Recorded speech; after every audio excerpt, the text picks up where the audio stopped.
Do you know what's stopping you from doing that one thing you've always wanted to do? You don't, because it doesn't exist. This is Josh Bauer, and no, it really doesn't exist.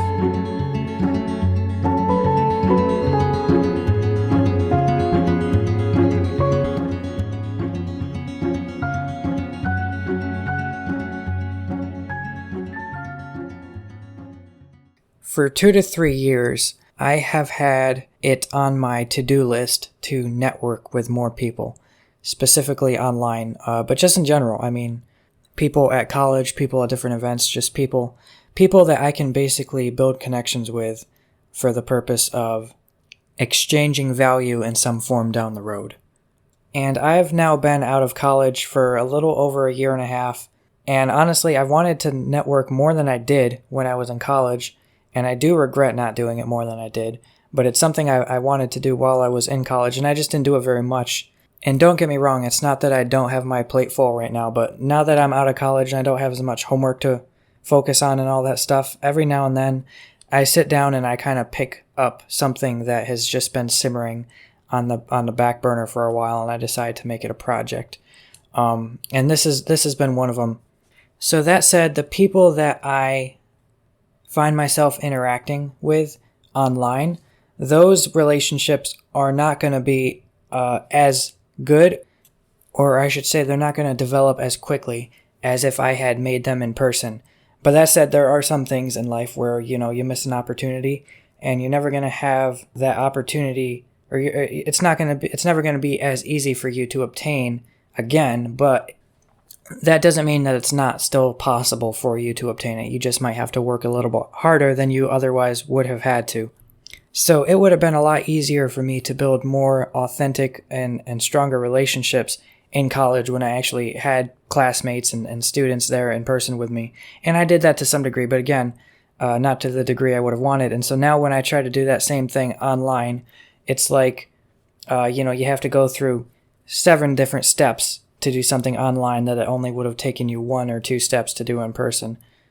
That said, I know I'm not the only person who is in the situation of not really having a large social circle at the moment to meet new people in, and so I do think that people are going to find value from this episode if you are sharing some of the same goals that I have in terms of why I am even trying to do this in the first place, which we are going to get into.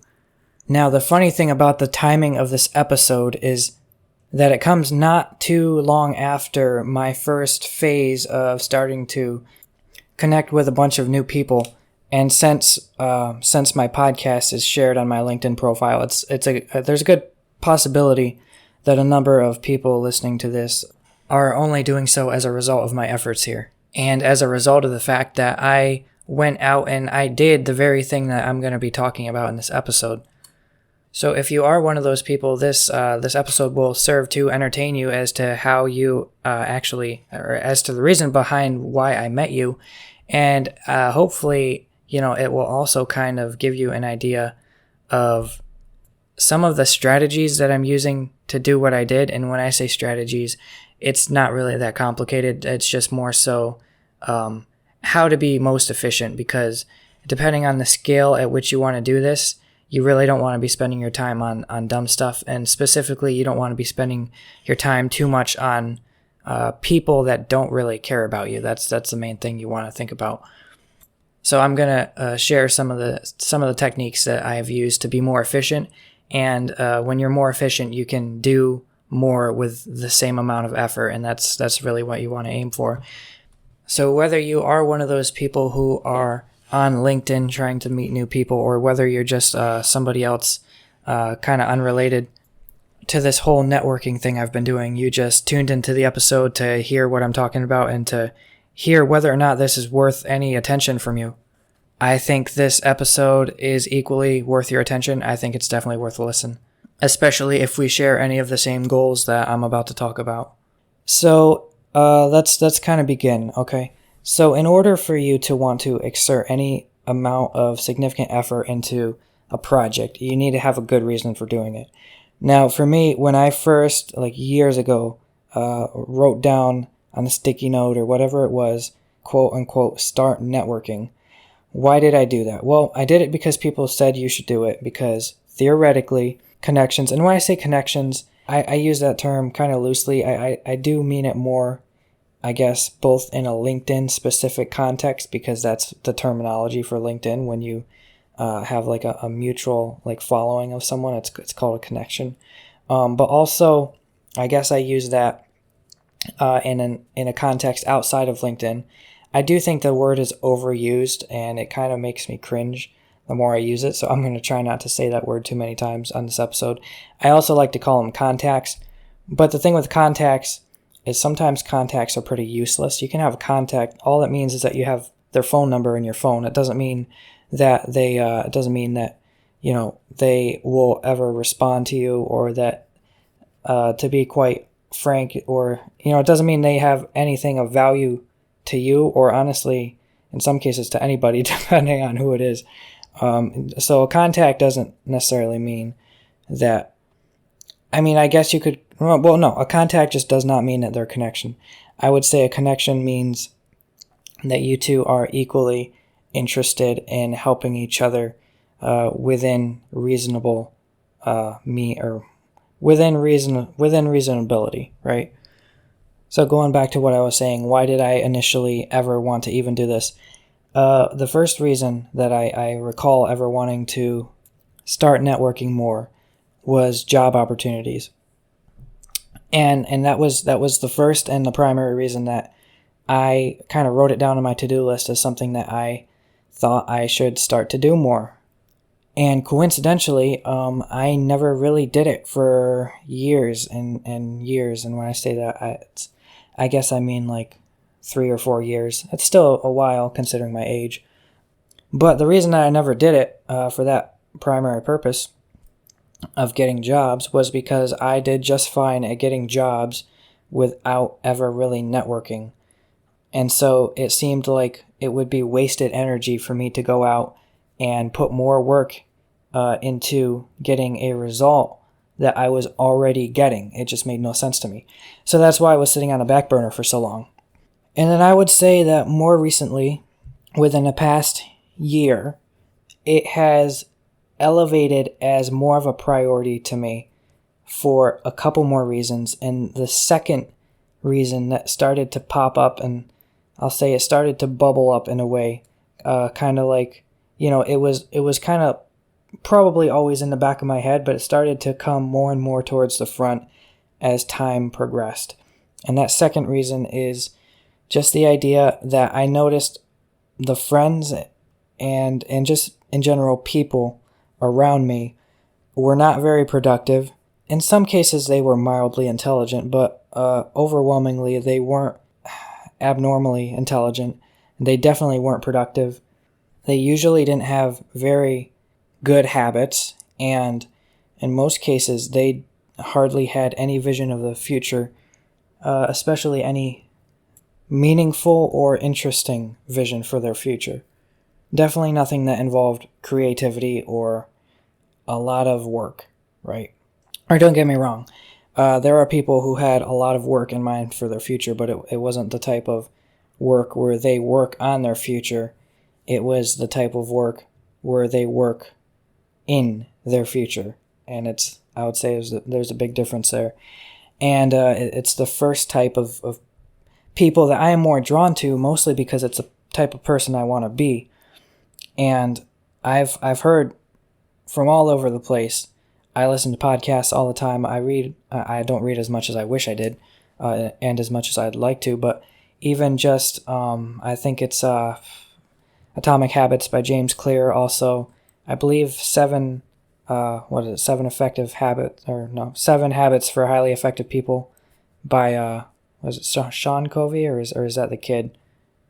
Somebody Covey. Covey's the last name. Anyway, these are 2 books that I believe both mention the idea that you are only going to be as productive and as basically as good of a person as the 5 closest friends to you, the 5 people that are closest to you, and it could be family too.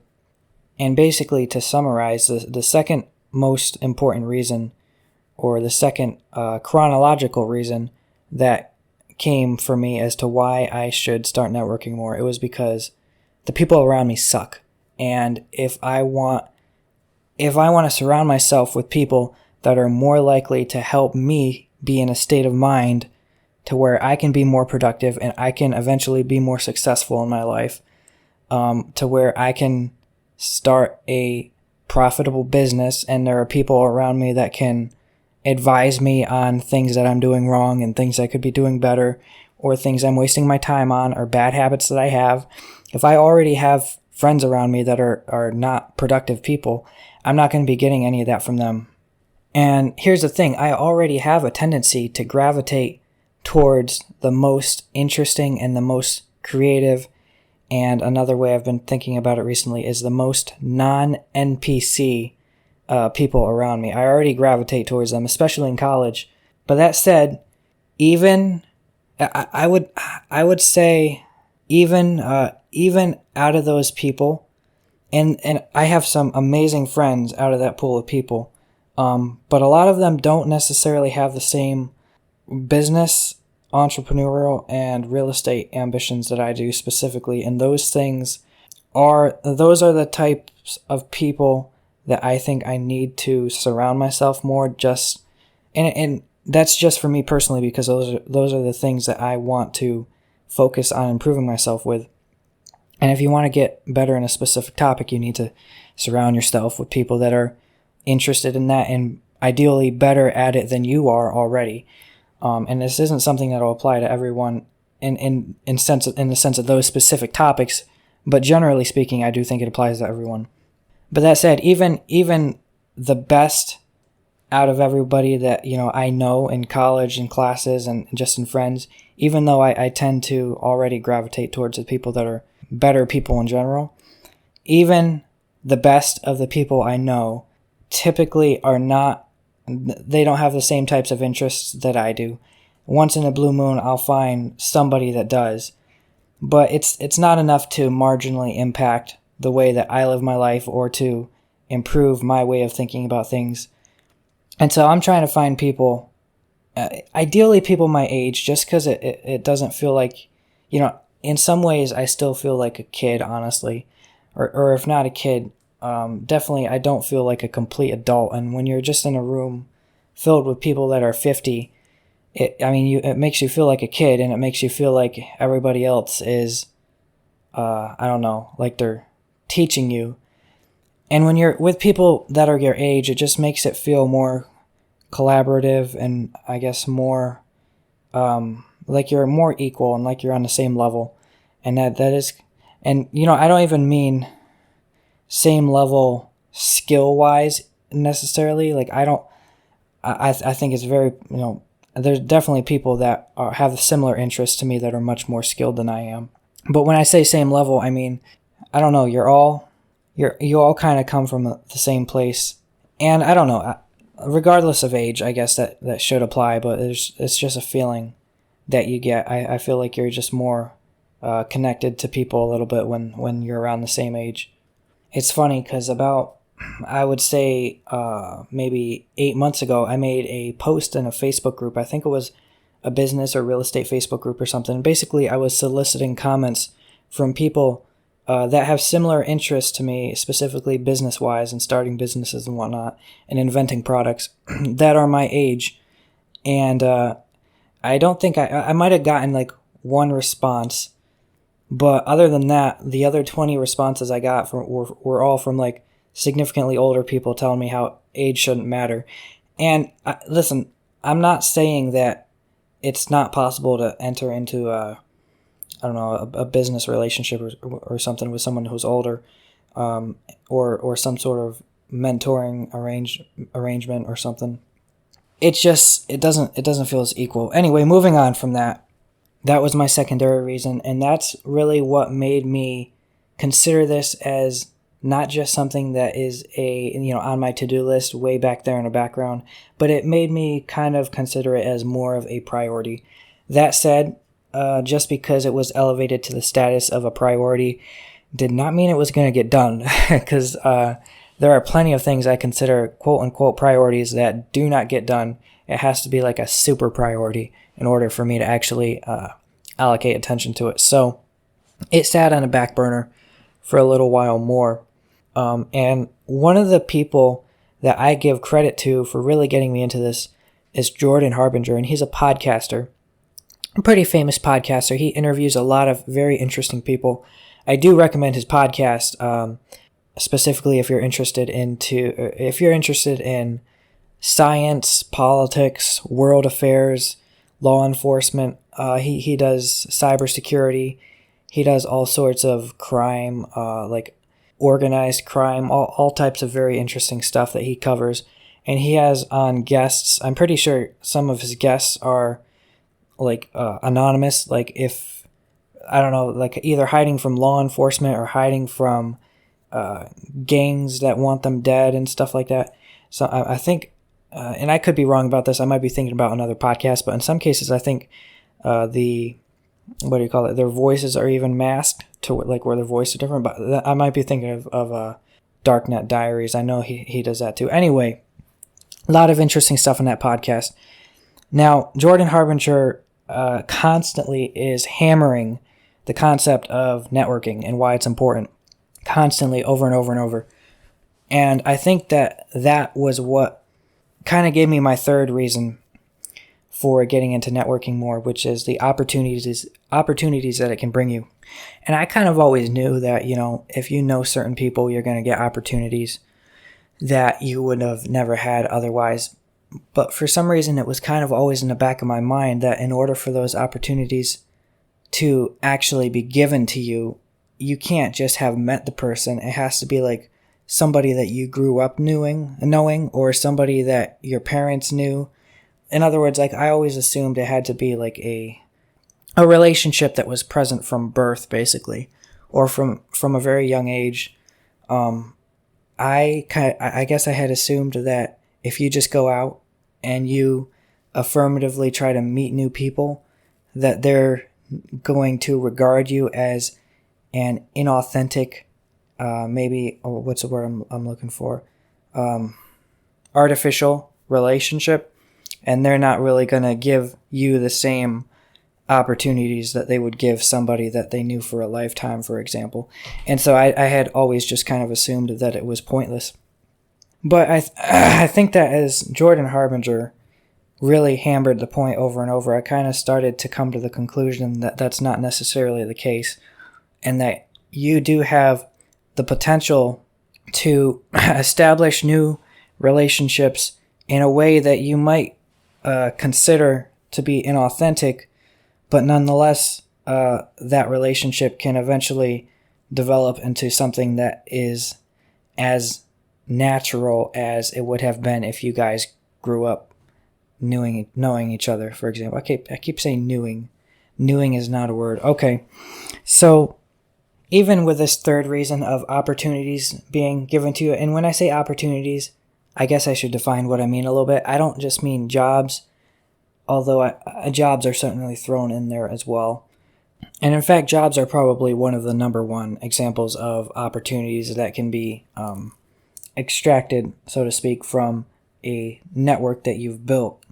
But it expands beyond just beyond jobs. I would say if you're a speaker or anything like that, obviously, or even if you have a business, opportunities can present itself through new clients or new audiences, anything like that. And here's the thing: if you're listening to this and you're like, okay, I don't see how these quote unquote opportunities have any effect on me if it's anything outside of a job, you kind of have the same mental approach to this as I did for a very long time, and I guess to some extent still do, because if you have a hard time explaining how an opportunity minus the job aspect can benefit you, if you have a hard time explicitly putting into words what is an example of an opportunity, again, outside of a job, that you would want to, like that is worth it so much to you that you are willing to put in all this work to build a network just for the chance of getting that opportunity. If you can't even explain to yourself explicitly what that opportunity could be, then it's hard for you to want to justify putting in any effort to it. But the thing is, it's you can't know what those opportunities are. For some people, it's traveling. It might not even just be a job that, okay, so you could have a job, okay? Let's say you already have a job. You applied somewhere and you got a job. It pays you a certain amount of money. Let's say because you're a network, you get another job offer, and it pays you the same amount of money. So theoretically, the network didn't get you a higher paying job, but let's say the job is traveling a lot and it's maybe less labor intensive work and it's more fun and it requires more creativity, and you're a creative person, so you like that. In that case, it got you a job, but it didn't get you a job that pays you money you would not have otherwise gotten paid, but it gives you a new experience.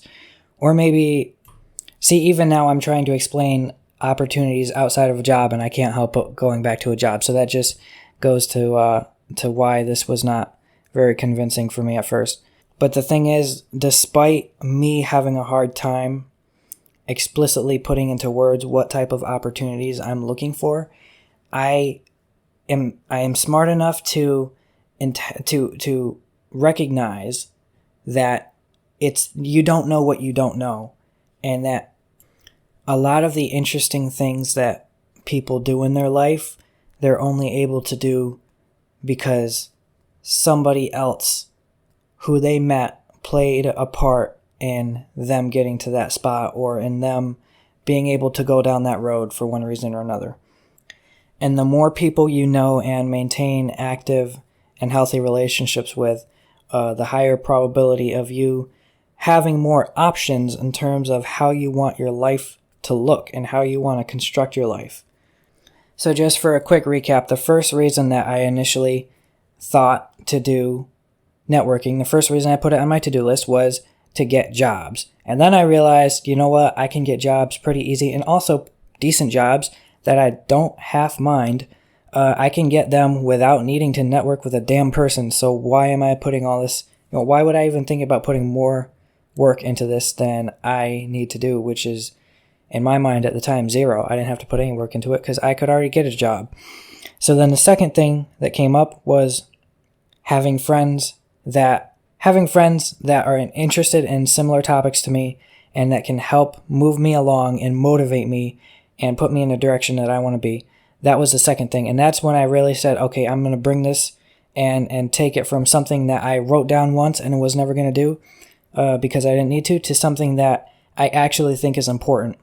And then because of Jordan Harbinger, a third reason came up, which is opportunities that might be a little bit more ambiguous and harder to explain, but basically they're outside of the realm of just a job, and opportunities that, again, that you don't really know what they're going to be, but they might impact the course of your life, and they might give you options that you would not otherwise have had. And that's when I really started saying, okay, he has this networking course. It's called a 6-minute networking, and it's a free course online. If you're supposed to stagger it out, but if you do it all at one time, you can do it in like an hour, 2 hours. And I wrote that down probably like 4 or 5 times, and didn't do it for like 2 years. But that's when I really was like, okay, I got to start doing this at some point. I really got to start doing this. And then, but here's the thing, I never did it up until that point. But then there was the fourth and final straw, I guess you could call it, the fourth reason, which was business collaboration. And when I say that, I guess this ties a little bit back into the motivation piece, but not all the way. So there are a lot of things that I would have more ease doing if I knew people that knew how to do them better than I do. So for example, 3D designing. Okay, I like 3D printing. I'm okay at designing in certain softwares, like, what is it called? Microsoft 3D or Microsoft something. What's it called? I'm at my computer. I'm just going to type it up. And I can't find the name of it, and I'm not going to spend any more time looking for it. Okay, Microsoft 3D Builder. That's what it is. Microsoft 3D Builder.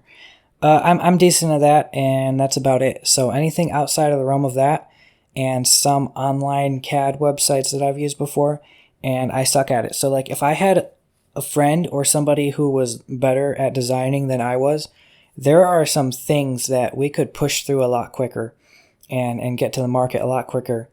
Anything is quicker than not at all, which is what it would be if I'm just working by myself. So basically, that sort of thing. And that doesn't mean I have to share corporate ownership of an entire business. And I'm not sure that I want to do that. Definitely now, but maybe even ever. Unless it's with the right person. And there are only... on this planet, there's only one person I can think of off the top of my head that I would go into business with. And at the moment, he wouldn't want to go into business with me, which is funny. But that to say that there's not really many people that I would want to go into business with. I kind of really prefer maintaining that control. But that said, there are still plenty of people who I could partner with in some form or fashion. And I'm fine with revenue splitting and stuff, just not ownership of the actual business itself. There are plenty of people who could help me to become more successful in the things that I already kind of know how to do, but they could come in and be, they could complete the skills that I'm lacking in, and I could move a lot faster with the help of people that know what they're doing more than I do, basically. So that's number 4, is people that can come in and fill my business deficiencies. And, that could be accounting, that could be, just having an accountant and having a lawyer by definition is finding someone to fill your deficiencies. The only difference is you're paying a shit ton of money to do it. And, I'm not trying to get free labor from anybody. If we're talking about a product design type thing, that's probably one of the things where if I can't afford to pay them up front, it would be a revenue sharing type thing, or a, a royalty on their intellectual property. In fact, I do that currently with a couple of my chess set designs, just a royalty on the designer. So reason number 1, you can get a job with networking. Reason number 2, you make friends that help you better yourself and motivate you and have better habits and help you achieve your goals, and they push you in that direction. Number 3, more abstract opportunity outside of the confines of a job that allow you to choose your lifestyle and possibly go different directions that you would not have predicted that you are able to go in without having those people who offer those opportunities to you. And finally, number 4, for me at least, having people that come in and fill your strategic inadequacies and allow you to have more success specifically in business. Now, that last one is what made me actually start to take action. So that said, I spent about half an hour so far talking about goals and why I've started doing this and why I think, not only why I've started doing it, but what reasons were not good enough to make me actually start to take action versus what reasons kind of piled up on top of each other and made me say, okay, I'm going to make a whole thing out of this and actually make it a whole project.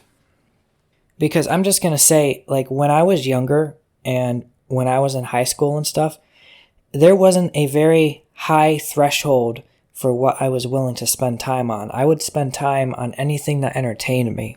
Now is a very different story. If I'm spending hours and hours on something that's not purely entertaining, and when I say purely entertaining, I mean like a TV show or a game or social media, because in a way social media is entertaining. By the way, listen to my last episode on my smartphone if you haven't already in regards to that. But when I'm not spending hours on something that's entertaining, it's very unlikely that I will be spending a significant amount of time on something that takes work and, it takes my mental energy out of me if it's not very important to me.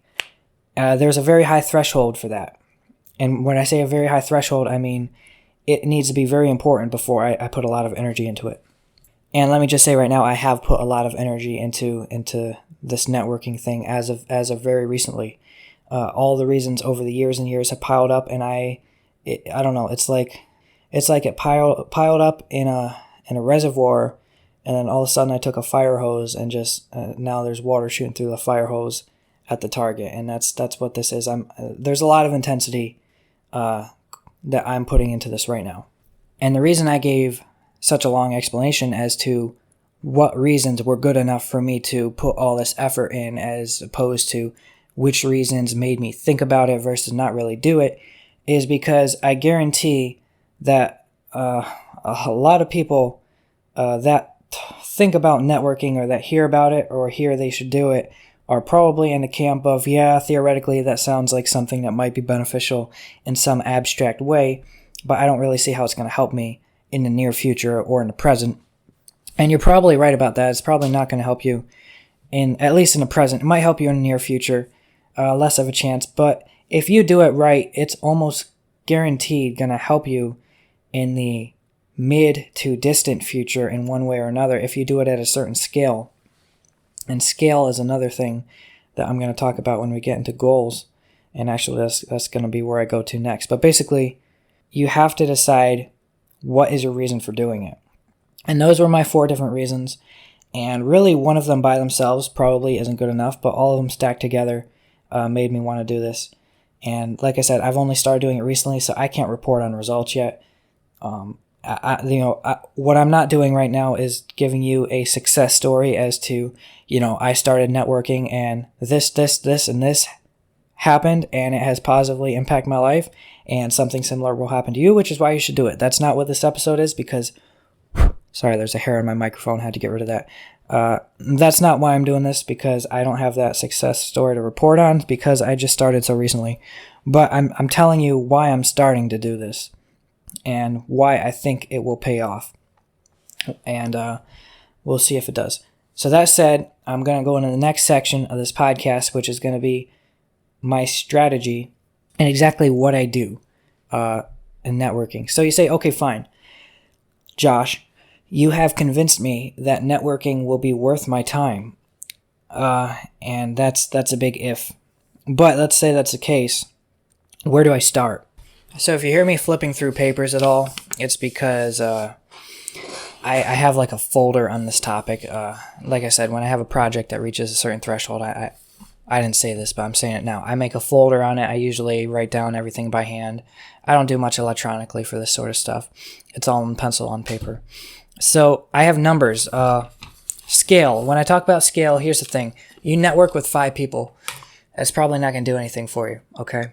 Now, don't get me wrong. It's a good start. And if you're someone who hasn't done it yet, I recommend starting with 5 people. But if 5 people is your goal, it's not a very good goal. It's a good place to start, but it's not a good goal. It's a good step. You need, and I'm not going to tell you what you need. I'm not going to tell you what your goal should be in terms of numbers. What I will tell you is what mine is, and I'll tell you how I came up with it. So when you talk about networking, I kind of have different categories. The first category of people I would network with is location and topic based. So this is very, very targeted. So I'm deciding people in specific locations, by which I mean cities and countries or states, and also certain topics. So when I say topics, these are what I mean by topics. Let me find the paper so I have them all in front of me. Here we go. Okay, and I have like a letter abbreviation for each. So I have entrepreneurs, real estate, technology, manufacturing, logistics, legal/lawyers, politics, aviation, and a couple other small ones. Those are the main ones though. And then for locations, I'm not going to read all of them, but basically, and this is from memory, I don't have the paper in front of me, but in the United States, you have the 3 greater areas that I'm interested in, which is Buffalo, Toronto, Seattle, Vancouver, and then Miami. And then now those are the 3 places that it would be nice to have homes in. And then outside of that, there are also a couple other U.S. cities and areas, but I'll just be talking about the cities because the other areas aren't really relevant when it comes to connections, more so retreats. I don't really care about connections for those, but cities. And I would, for some people, the location might not matter too much.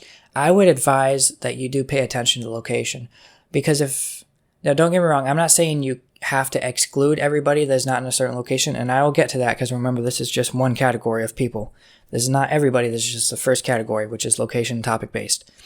But I would recommend that you be mindful of location based on where you anticipate living. And just because if you have the opportunity to meet with people that you connect with, then it is going to improve that relationship dramatically and turn it more into, like I was alluding to before, a natural relationship as opposed to kind of a artificially developed one. I do think it's helpful to consider the feasibility of meeting these people in person, and doing so requires you to be conscious of where they're located.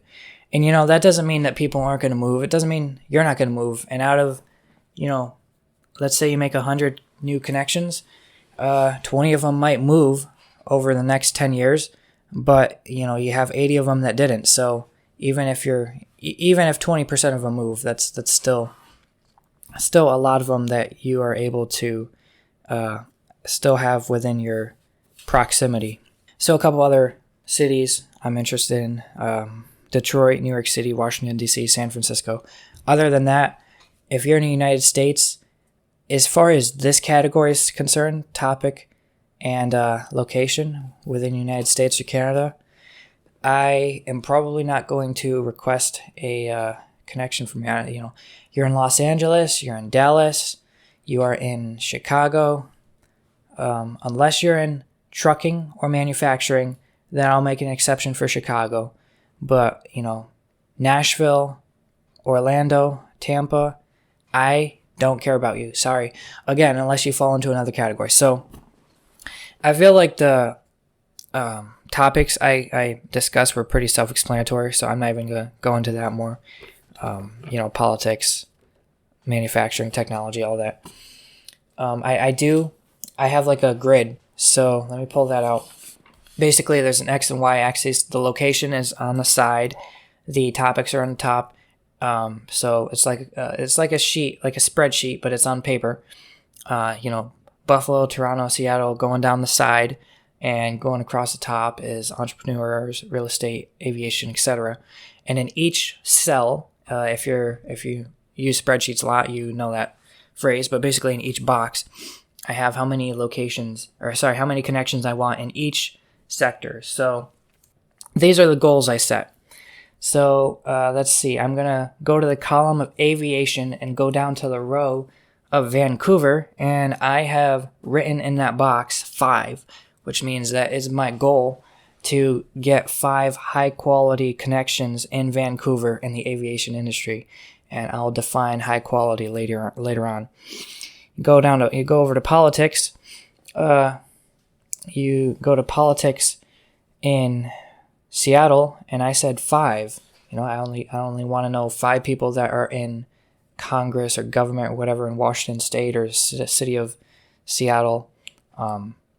Whatever. You go down to Washington, D.C., and the number is 30, and that's pretty obvious why.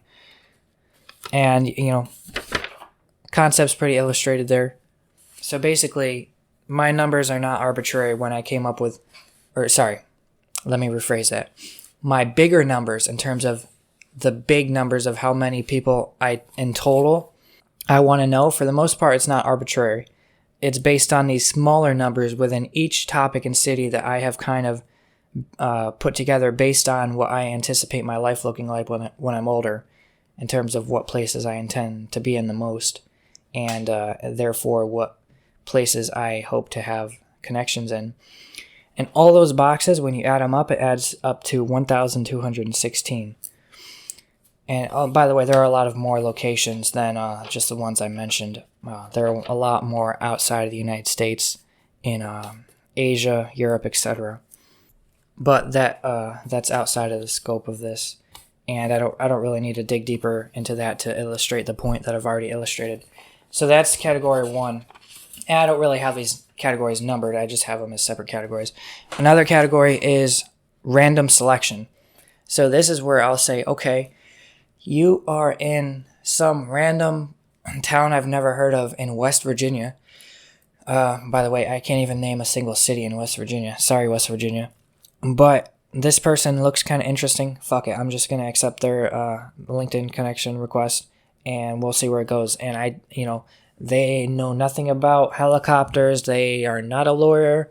They have no entrepreneurial interests, know nothing about real estate based on their profile. Let's say they're in some very niche job that I've never even heard of. But I'll say, yeah, why not? Just let's do it just for no reason.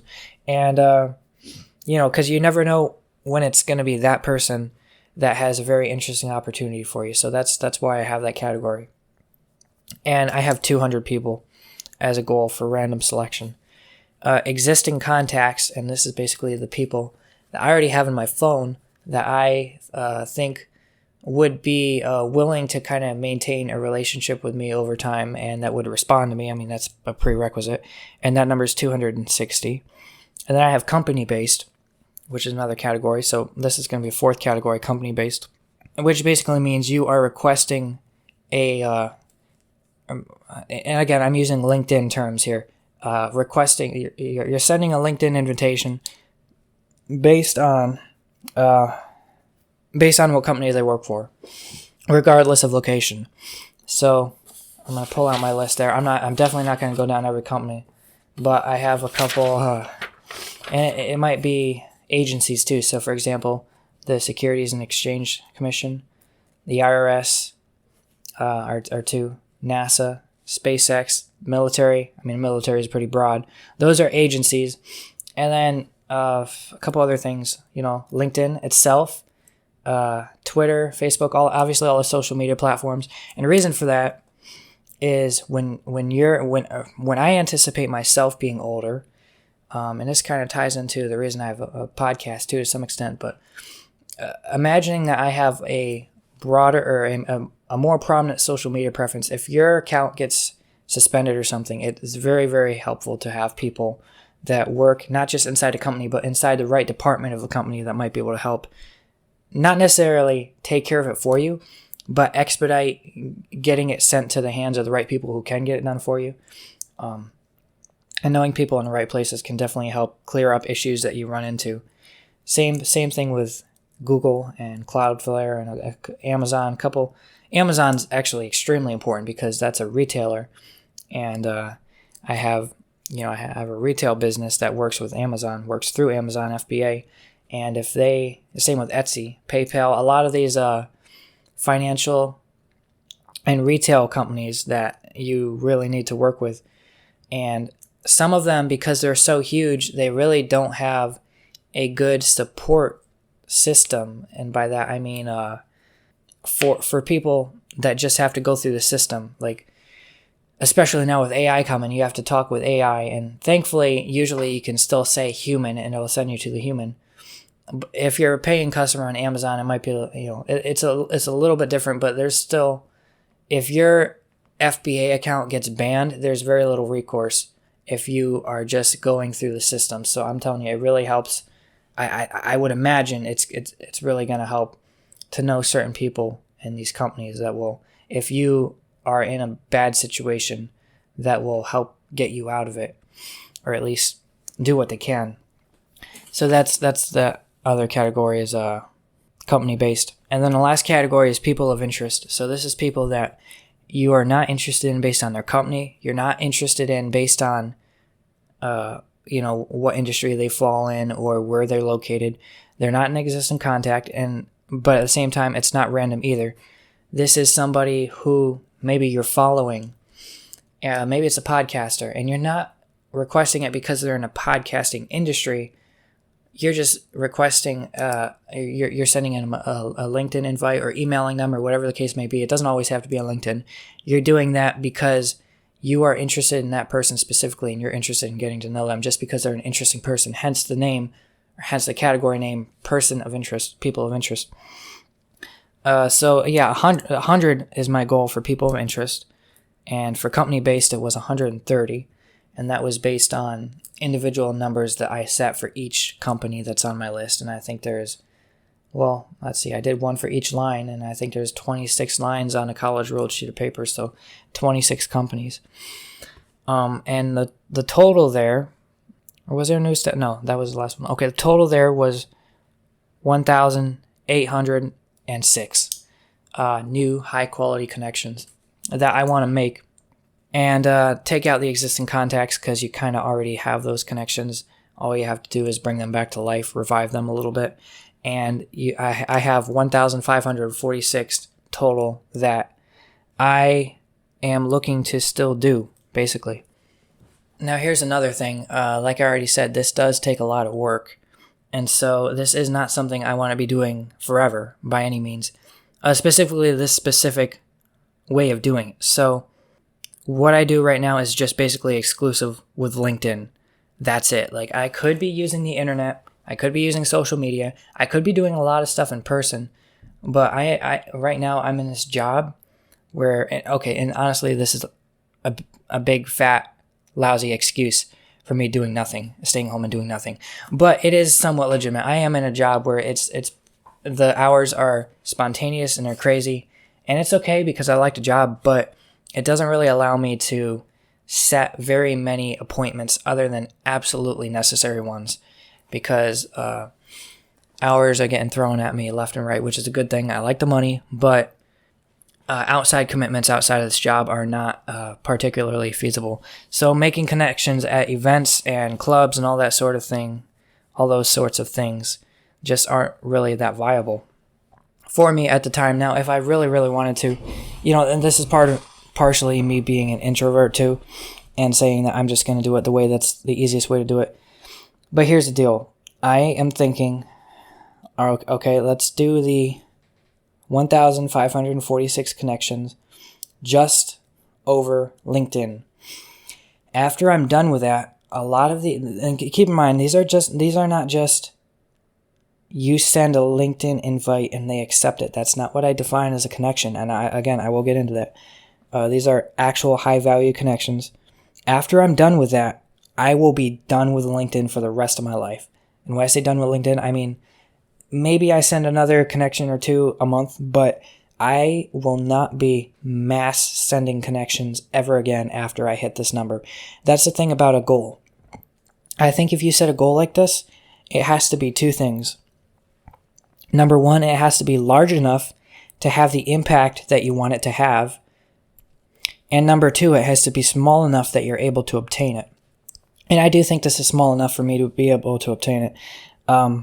The question is, how long would it take to do?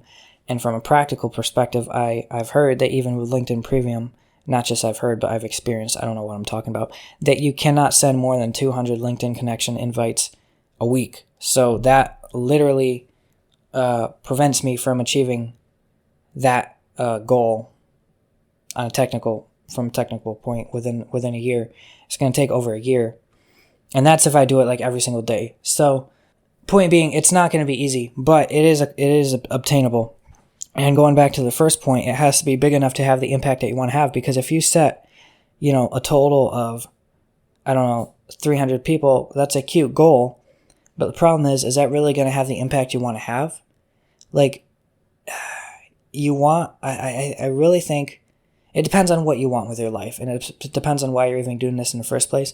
But if you're doing it for similar reasons that I'm doing it, which are really having people that you can communicate with in a blink of an eye, snap of a finger, and just say, I love chess, right? I love chess. It's about putting chess pieces together, putting chess pieces in place. I'm not really implying that I am the controller of everyone and that I'm manipulating everyone, but what I'm saying is that if you're putting pieces in place that need to be there, and to be fair, to some extent, this is a selfish endeavor, right? But I really am, from a psychological perspective, kind of a believer in the idea that humans are inherently selfish. On the other, or on the same coin, on the other side of the same coin, you have to provide value to other people in order for anybody else to even want to provide value to you. So even for people that are selfish, if you are just a leech, and I have experience with people like that, the end of your life is not going to look very good for you, nor is everything in between. You have to give more than you take, or else you're not going to end up with anything. And that's my real life experience, not with myself, but by watching other people who do just try to absolutely leech off everyone else. It's just no good. So, but even from a selfish perspective, you have to be not selfish in order to thrive in this world, in my opinion. And that's, in other words, if you're a selfish person, and I really, even if you don't like to admit it, I really do think that everybody, even, self-preservation, just from the basics of wanting to protect yourself. And there are some exceptions with this once you really start to have a family and children and whatnot. I do believe that you start to value some other people more than yourself. But I think that the number that those people usually you can count with one hand. So I think it's safe to say that in regards to most other people around you, you care about yourself more than them. And that applies to me. Maybe I'm just the only person like that. If that's the case, I don't know. I guess I'm substantially more selfish than everyone else listening to this podcast, but I don't know. That's just me being transparent about the way that I think about just my own introspection, my own observation of my own thoughts. And I think that if most people are honest, that they would come to the same conclusion. And to that extent, honestly, you are the king in your own chess game. If you play chess, then it's not really a complicated reference. A king is a king. It's a very easy metaphor to understand. But you understand that reference if you play chess. Like you are the king. Everybody else is just a piece in your game. As one of my friends puts it, everybody is a main character in their own movie, and I think he's right about that. And to that extent, the entirety of your network is kind of chess pieces that are around you. And if you only have, a rook, a couple knights, and a couple pawns, it's better than nothing. But if you have an entire set on the board, you have as good of a fighting chance as you'll ever have. And I think that speaks to the importance of increasing the quantity of connections you have. And equality also matters, but that's a different section of this. So going back to what I was saying, it's important for that number to be high enough to have the impact that you want it to have. You want the right amount of people so that, and again, it depends on the goal you have. For me, I'm interested in real estate, right? Which means you got to know contractors, you got to know property managers, you got to know lawyers, you got to know people that understand business structures, people that understand taxes.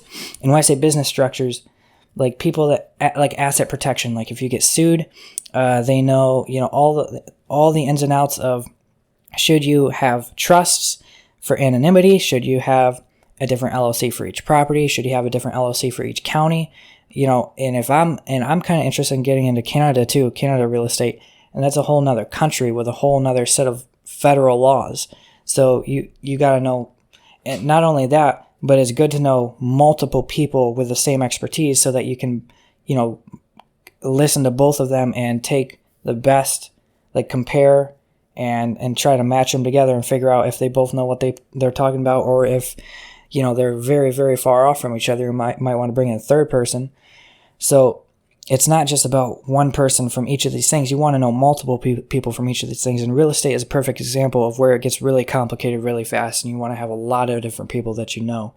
You have to know people that are able to appraise, people that are, I already said contractors, but that itself breaks down into multiple categories between people that renovate and people, that goes into politics too, with people that might be able to help vote in your favor if it comes to approving a zoning request or expediting an application or all sorts of things like that, which is why I'm trying to even make connections with people that are locally in politics in different cities that I specifically intend to have real estate in. And that's one of the things that I did, was correlate the number of political connections I want in each location to whether or not I intend on owning real estate there.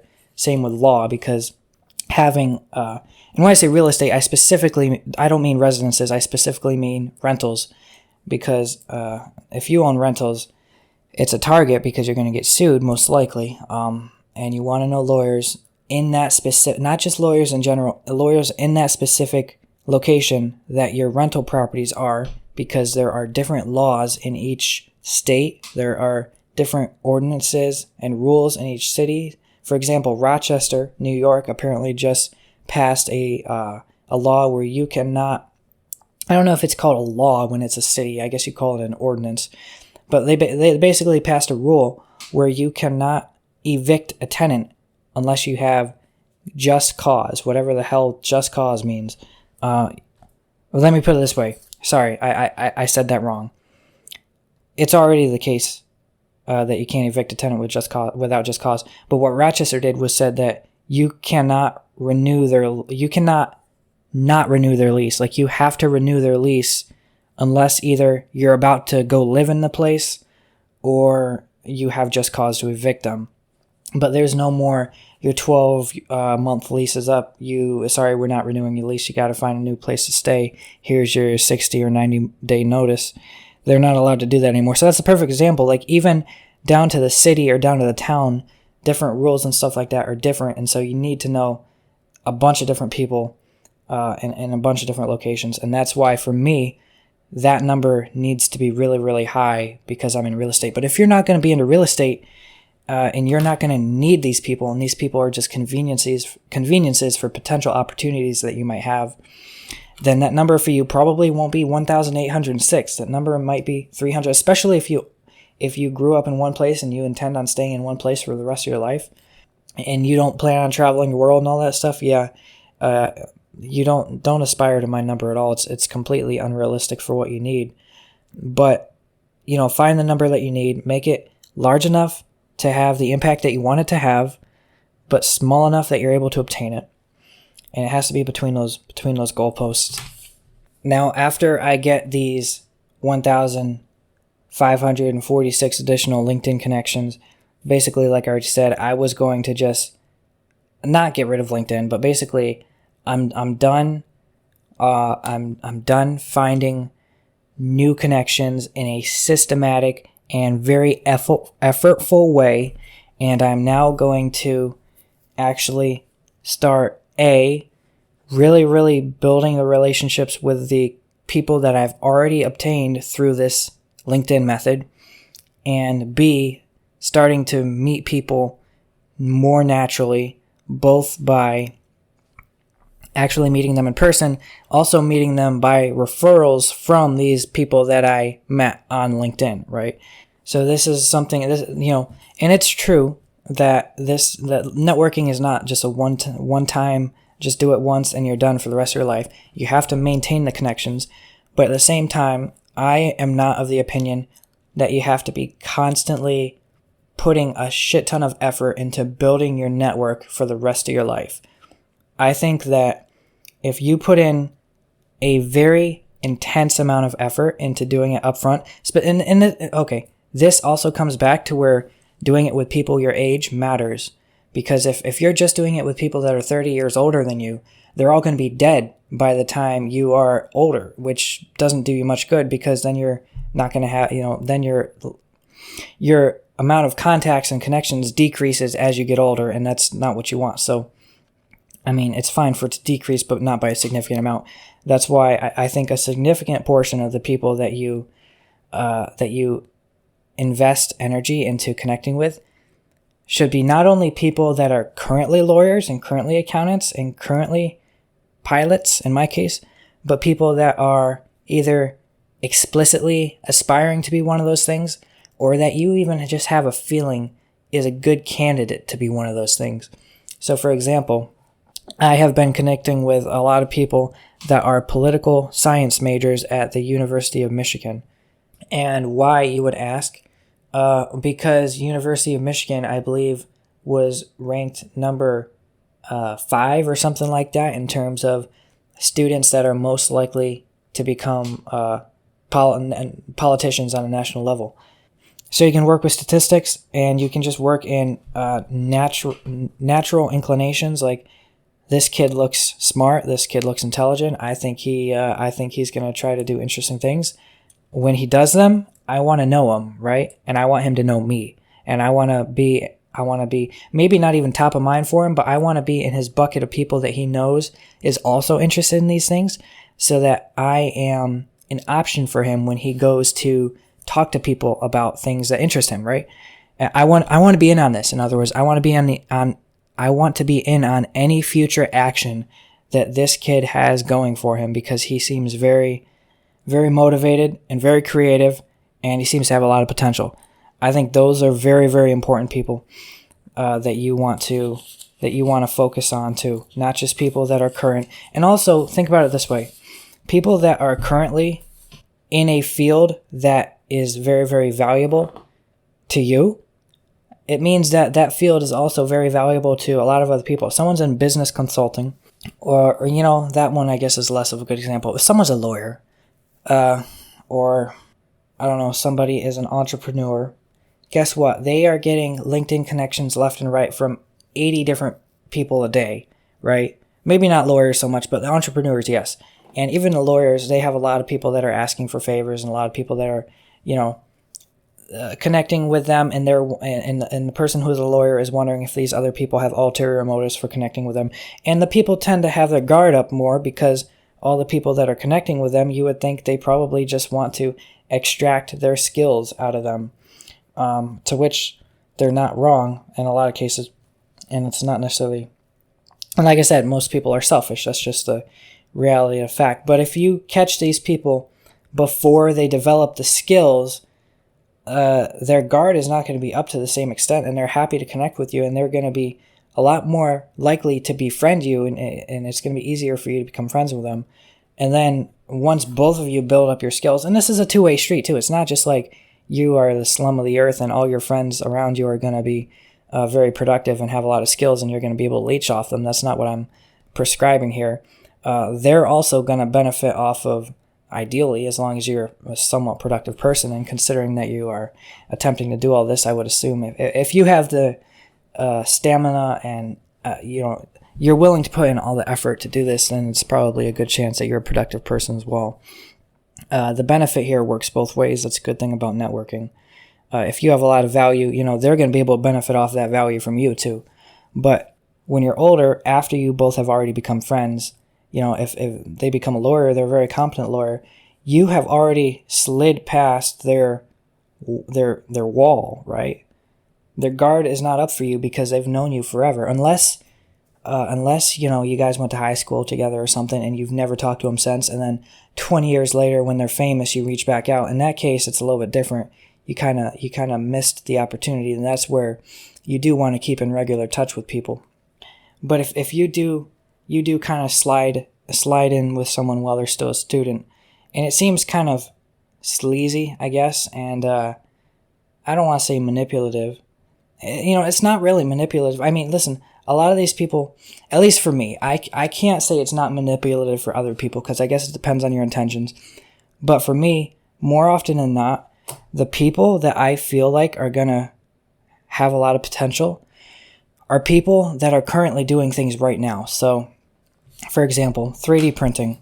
If I find another person, even remotely my age, who owns a 3D printer, it's a good chance that they are going to be super successful and maybe invent something one day, especially if they use it frequently.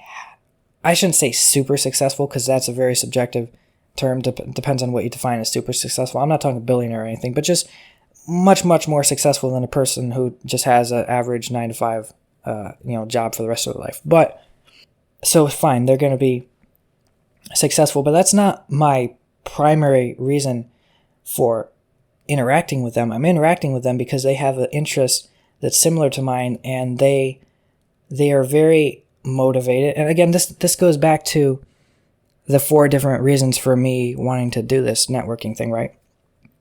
And this goes back to the reason of I want to be around people that are more motivated and that are more productive, not even because I feel like they're going to be rich someday or they're going to have a lot of skills someday that will be able to add value to me. I guess that's a byproduct, but the reason I want to be around them is just because it makes me feel like, I guess when I am surrounded by people that are a certain way, it also makes me feel that way, whether it's productive or stupid. Dude, there are times that I have been in a room full of stupid people, and I feel like my brain is falling out of my head. And it really does, the saying that you are the sum or the average of the people, the 5 people that are closest to you, it really does have some truth to it, because whether it's closest to you or just like closest to you in terms of relationship, or just even in terms of locational proximity, I'm not going to bring up names or specific people, but there are people that I am around, and obviously I'm not going to bring up names, but it's just like my oh shit, my brain just feels like it's not even rotting. Rotting isn't a good. It feels like it's slowly melting into mush as I listen to them speak. And it makes me feel stupid. This is not just a saying. It makes you feel dumber listening to the person talk. Their stupidity like flows into your brain, and it works both ways. When you have smart people around you, it makes you feel like you are engaging in more intellectually stimulating. I don't know. It makes you feel smarter. That's what I'm trying to say. All the positive characteristics of the people around you really do flow into you directly. And so, I find somebody else who's into 3D printing, and that's the benefit right there, is you have shared interests in creativity and in productivity and in product invention, potentially. And in a lot of cases, e-commerce and business, because that's the natural state of progression. If you invent a product, you got to sell it, and then that turns into marketing. You got to market it, and shipping and fulfillment and customer retention, and all the business things that I love all come from something as simple as owning a 3D printer, which not many people do, but if you do that, it just says a lot about you, and that's the type of person I want to be around, or the type of person who likes reading lawsuits for fun. And it's not just because, maybe 5 to 8% because of this. And but it's not just because, they're going to be a lawyer one day, they're going to be able to give me all their knowledge for free. In a lot of cases, if you personally know me, if you're listening to this podcast and you personally know me, or if you don't know me, but you talk to any of my friends, you'll know that I don't expect free favors from any of my friends without justly compensating them. And whenever I do something, if I'm not able to repay them with a skill or a favor in return or whatever, I definitely make sure that after they did me a favor, they don't regret having done it, and they want to readily do me another favor because I've made it worth their time one way or another. Like, it's not my goal to take advantage of people's skills without compensating them for it. Like, my benefit of knowing a good lawyer is not that I get the work for free necessarily, unless they are heavily involved in the project to where they're getting something out of it, right? My benefit of knowing a really good lawyer in the future is so that I can call one within a blink of an eye if I'm in an issue, and they will be there without needing a retainer or something dumb like that. Like, they'll get paid, but they know me and they know they'll get paid. And so they're not worried about stepping in. Also, I know their competency. I know they're a damn good lawyer. They know me. They know my situation already. They know what I'm like as a client to represent. They already, the knowledge, the relationship is there that they are able to more effectively represent me. And it's going to be a more effective, like I just said, I'm repeating myself at this point, but it's going to be a better representation of me when you already know the person, when you have a close relationship, when they care about you. That's another thing. If the lawyer is actually your friend and they care about you, you're going to get a lot more of their attention. It's not just about getting free skills. But going back to if I met a person who likes reading lawsuits for fun, only 5, this is my best estimation, 5 to 8% of my motivation for being attracted to that person, I obviously don't mean a romantic context, I mean just in the sense that I want to be around them, is that I am saying, okay, this is going to be a useful relationship for me 20 years down the road when I need a lawyer, because for all I know, they're not going to be a lawyer. And if my only reason for wanting to be around that person is on the basis that they're going to potentially provide me value down the road, I think that's honestly a waste of your time. You should be doing something else. For me, I really honestly guess that would only be 5 to 8. I keep using that number, 5 to 8% of my motivation. The rest of it is because I legitimately enjoy interacting with and talking with that person, especially if they're smart. If they're smart, I love talking to smart people, and especially smart people that are kind of good at arguing with you and debating you. I really enjoy that. And so to whatever extent I have ulterior motives for getting to know people, first of all, the fact that I'm releasing this podcast is kind of transparent to the extent that the definition of ulterior is kind of secret. And, this podcast is as public as it gets. This is, if you go to my website, it's podcast is literally, in the header of my website. And it's just on my LinkedIn profile, it's everywhere. So there is nothing ulterior about my motivation here. If you're one of the people that I recently connected with, and considering the number I was talking about, 1,800 and something over the next year, I think is a very decent possibility, especially since this will be one of the more recent episodes and towards the top that a lot of people, and now to be fair, I don't know if they would have made it in this far, but it's possible a lot of people listen to this, and there's nothing ulterior about my motivation here. It's kind of transparent out in the open, which is I'm trying to put people around me that I'm that whose interests align more with me and that I enjoy being around, and B, people that I can, so to speak, organize around me in a way that contributes to my success. And in order for me to do that, I need to also make sure that it's contributing to your success, because if it's not, then you won't want to be around me. And that's, again, going back to the idea that you can be selfish, but in order to actually have any benefits of other people, you have to keep their needs in mind. And actually, I think that goes back to one of the chapters of 7 Habits of Highly Effective People. It's been a while since I read that book, but basically, you want to start with what their needs are and work based off of that. And if you take that course by Jordan Harbinger too, that's also gonna kind of pound that nail. And you wanna come at this from how can I provide value to the people that I know, as opposed to how can I extract value. And there's no question about that. But those are the 2 reasons I'm doing this. And there is no ulterior motive, again, because by definition, ulterior would imply that it's secretive, and there's really nothing secretive about what I'm doing. And in fact, if there's anyone listening to this, I'm hoping, obviously the reason I'm recording and releasing this episode is that anyone who's listening to this might find value in doing the same thing. So now that I've kind of discussed, obviously I've kind of done a couple different parts of this episode. I've done the 4 reasons that I'm getting into this. I've gone over what my goals are specifically in terms of numbers, in terms of quantity. And I've kind of discussed the selfish aspect of it versus non-selfish, if there is a non-selfish aspect to it.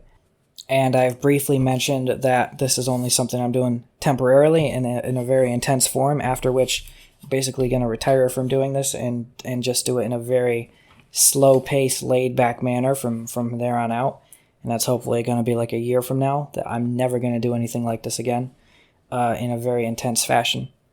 And now I'm going to get into the actual strategy that I use for networking. And I'm an hour and 19 minutes in by this point. It's kind of funny because some people already know that they want to start networking and they didn't need to listen to any of the previous hour and 19 minutes. This is where they should pick off.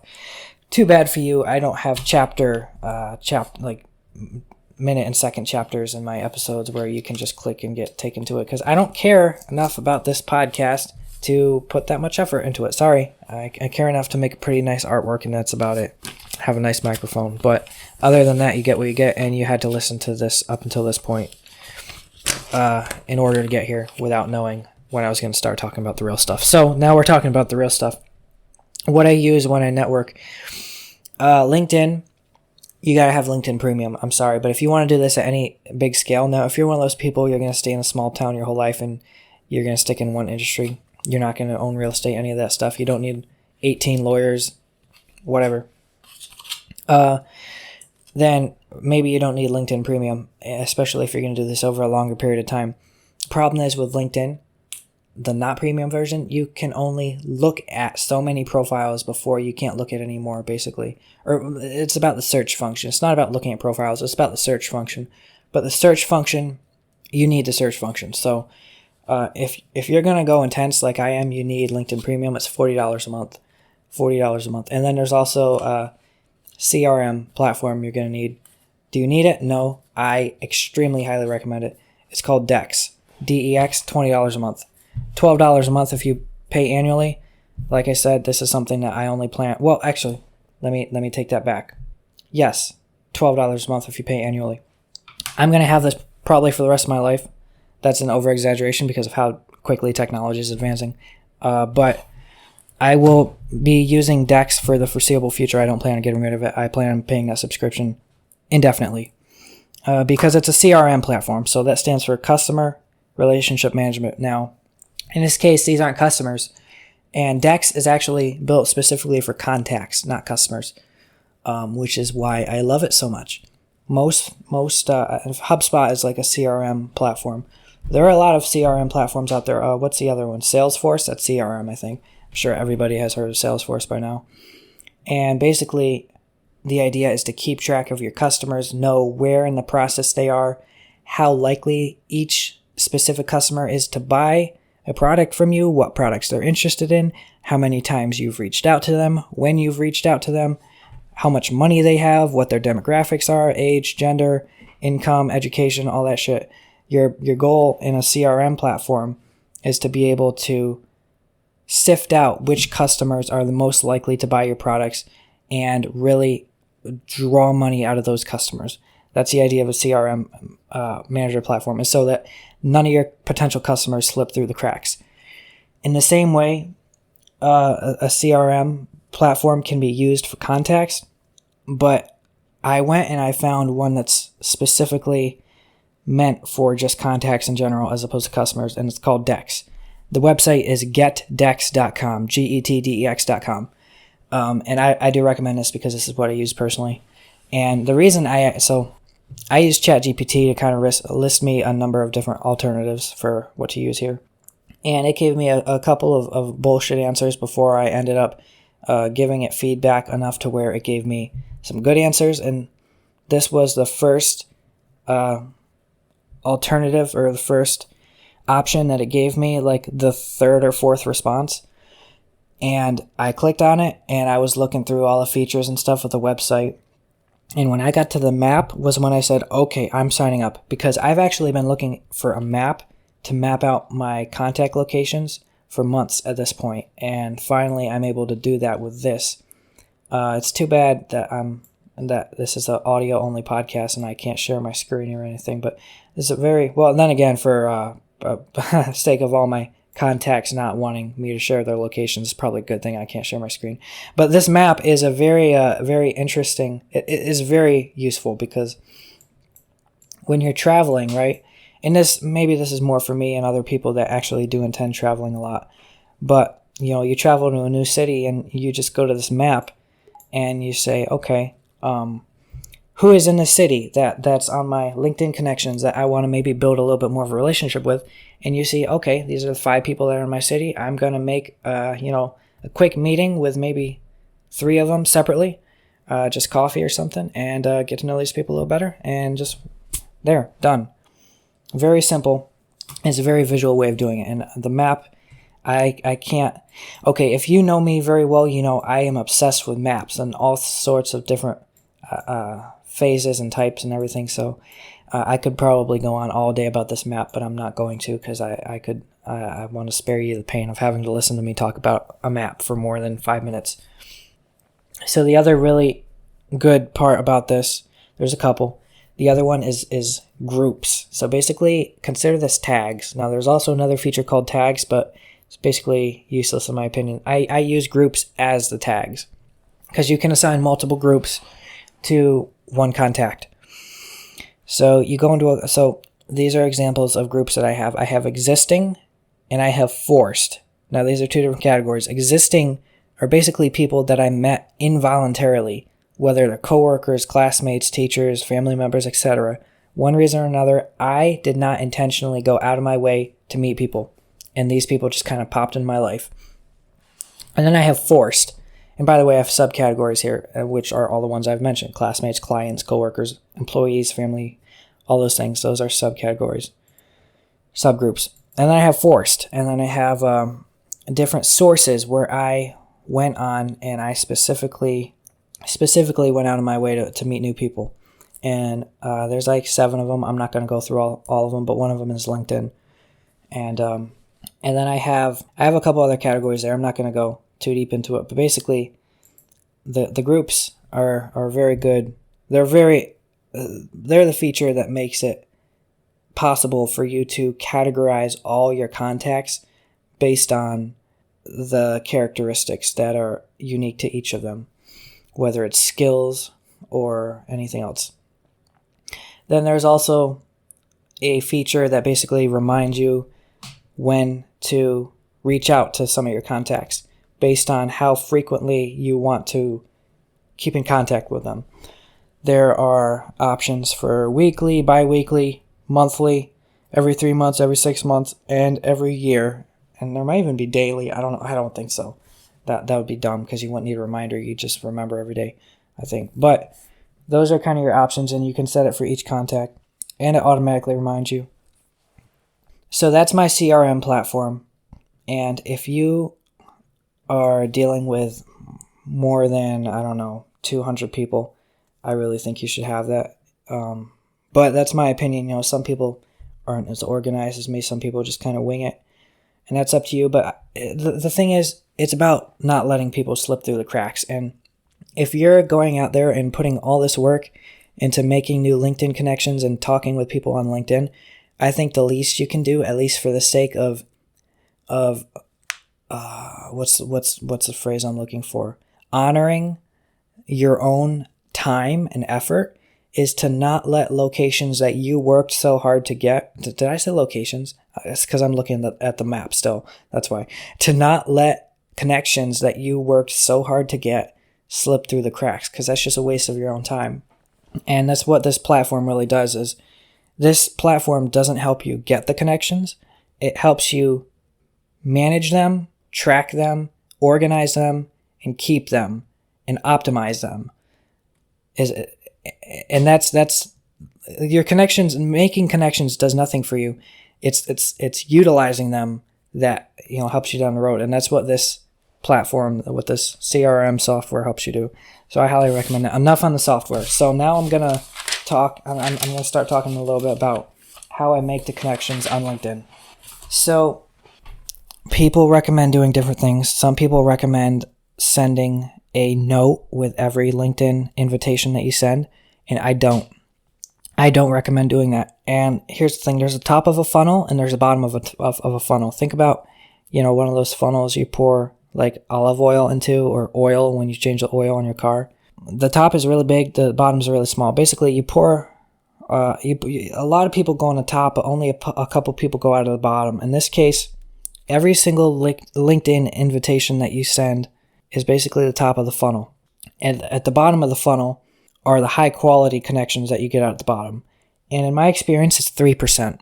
Now, it might be different for you. It might be different depending on your strategy. It might be, honestly, just different depending on how important you look. People are a lot less likely to accept a LinkedIn invitation from somebody who doesn't have a profile picture, or whose work history is McDonald's and Target. Sorry, people who work at McDonald's and Target, but you get my point. Like, I'm not, I'm not insulting anybody. I'm just saying this is a reality of the situation. Your acceptance rate is going to be higher or lower, or I should say your high quality connection rate, which is the number of people. Okay, let me just take a moment to define high quality connection. For me, a high quality connection is somebody who is interested in you to some extent, at least enough to talk with you and interact with you, and potentially in the future engage with you in some professional or useful form. That's what I consider to be a high quality connection. A base requirement is that they will respond to you within a decent amount of time, like 1 to 2 days if we're talking about LinkedIn. That's basically a base requirement. So that's why I define it as a high quality connection. It's not a very high threshold, but that number of people divided by how many people you sent a LinkedIn request to is going to be the acceptance rate that you have. For me, it's about 3%, like I said. So you send in send a LinkedIn connection. In my experience, about 34% of people accept it. 66% of people don't.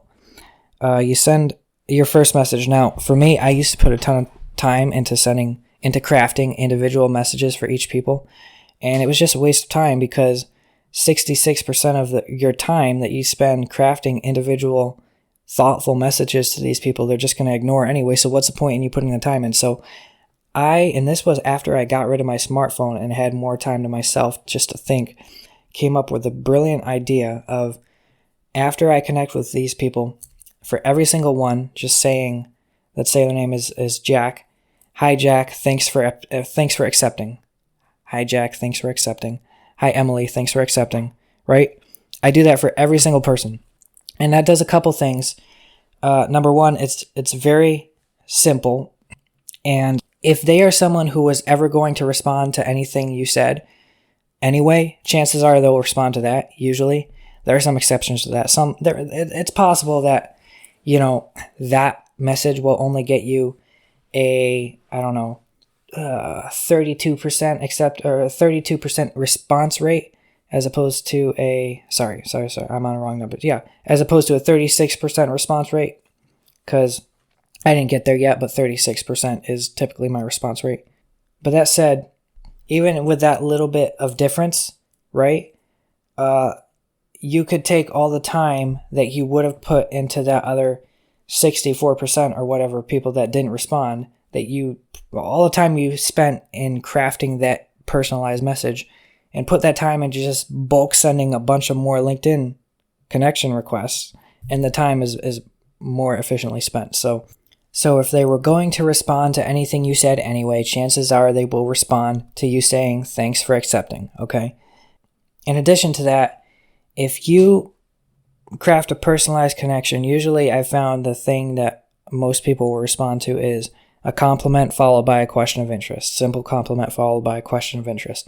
But the thing is, if that's your first message to them, it's kind of close-ended in the sense that it restricts the conversation to whatever you want it to be about, as opposed to something that they want it to be about. I've found that if you just say thanks for accepting, it really draws into the limelight. It draws out the people that are actually willing to start the conversation up themselves. And I think that's a lot better than you dragging a conversation out of them. So for example, I might say, thanks for accepting. And they might say, no problem, Josh. I noticed you have real estate ambitions. Tell me a little bit more about that. That is not terribly uncommon. I have seen people ask me questions right after I tell them thanks for accepting. And whereas if I'm the one who asks them a question first, then I'm relying on my own conversation making skills. And that's fine if it's one conversation, but when I'm doing this with 80 different people at a time, that gets tiring. So it's nice to occasionally offload that burden of having to carry the conversation yourself.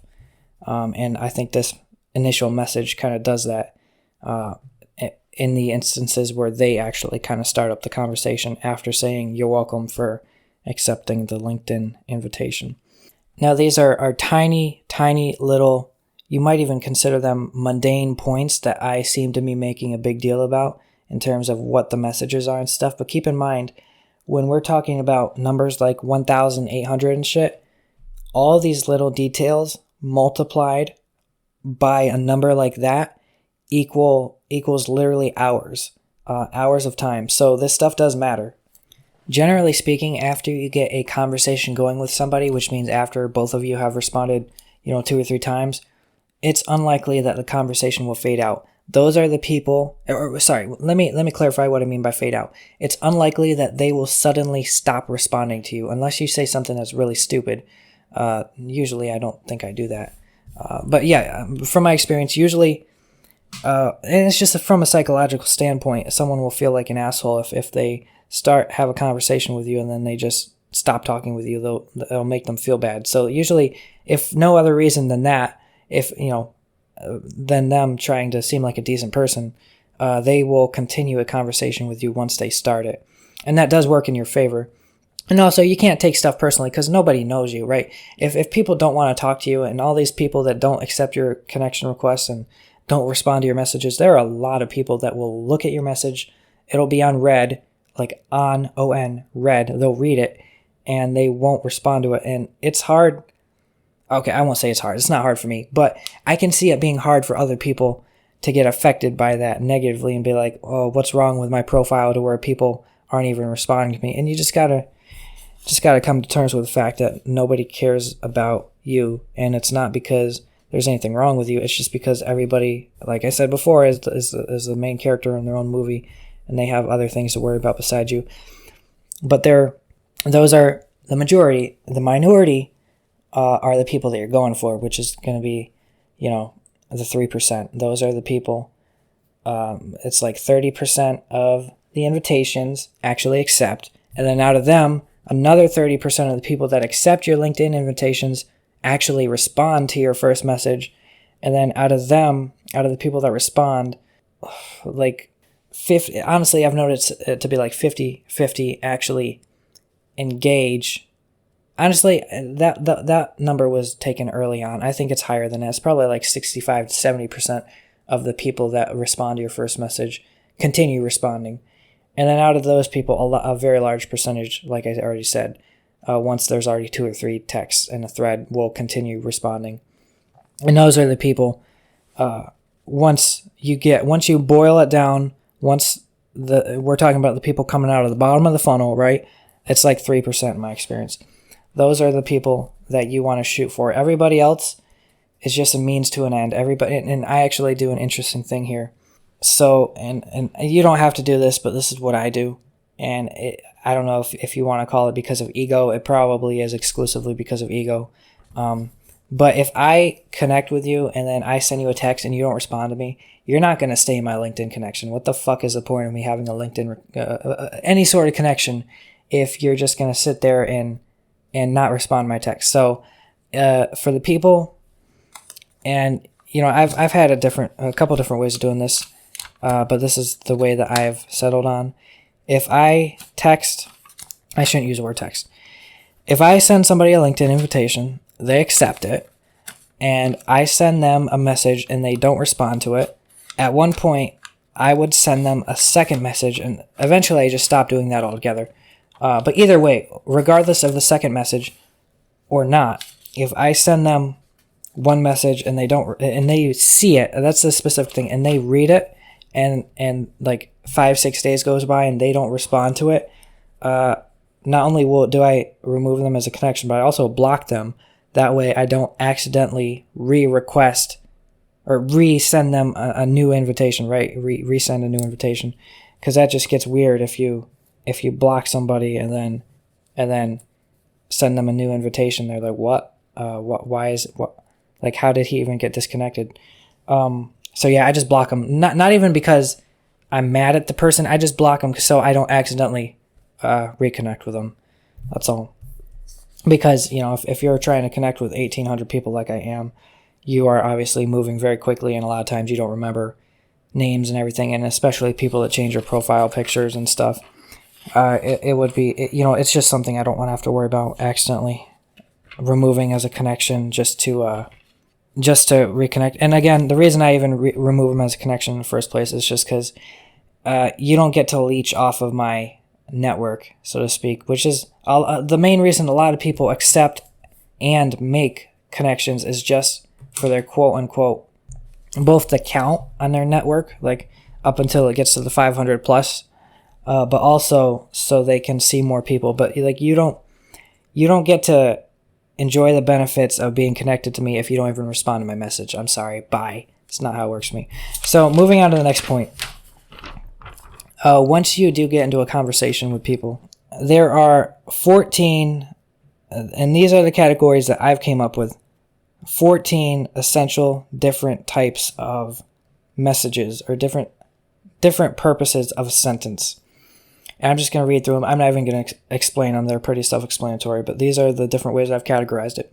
Connection desire. Okay, maybe I will explain a little bit. So, for example, this would be like, hey, happy to connect with you, or it's nice to connect with you, or hey, I'm connecting with people that ... That's a connection desire. Immediate request. This is something you don't want to do. It's like, and this is number 2.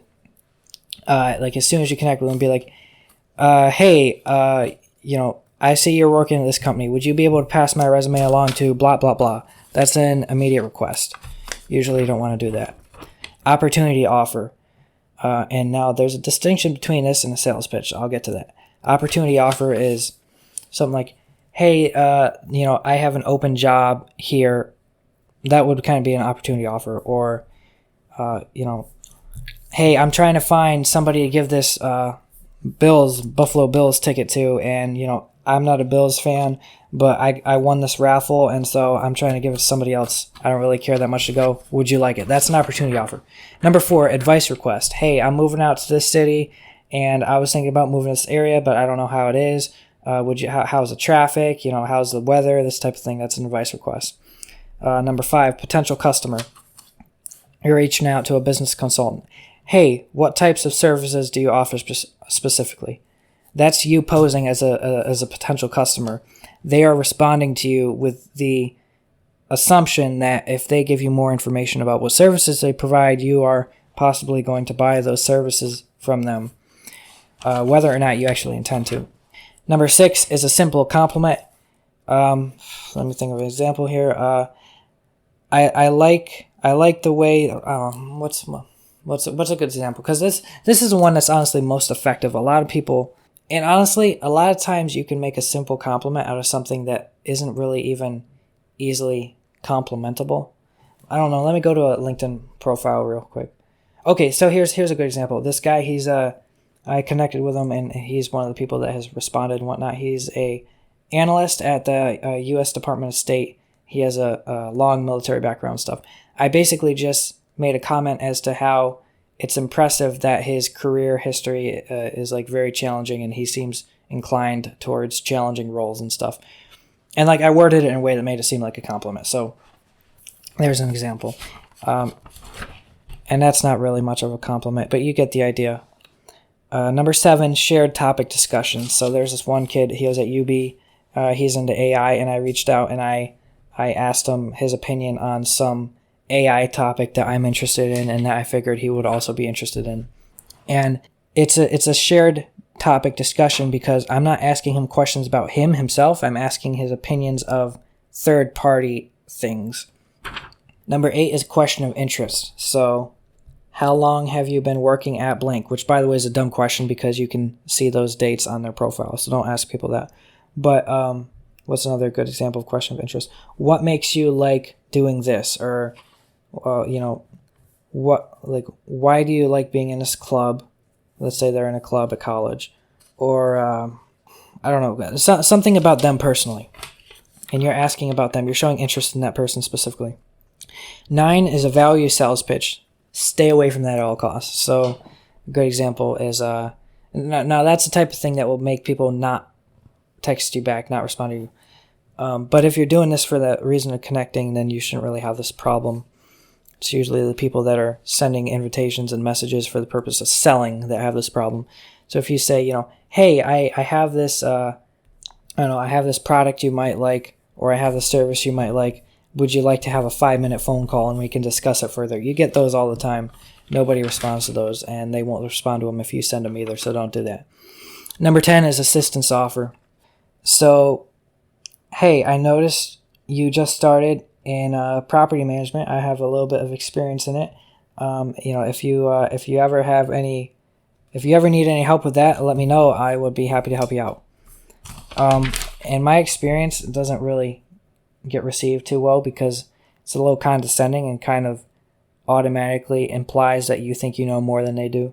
And especially in my case where I'm 21, and that's clear by my graduation date on my college on my LinkedIn profile, people look at you and they're like, why the fuck do you think you know more than I do? And they just don't respond to you. At least that's what I assume they think, and I wouldn't blame them if they did.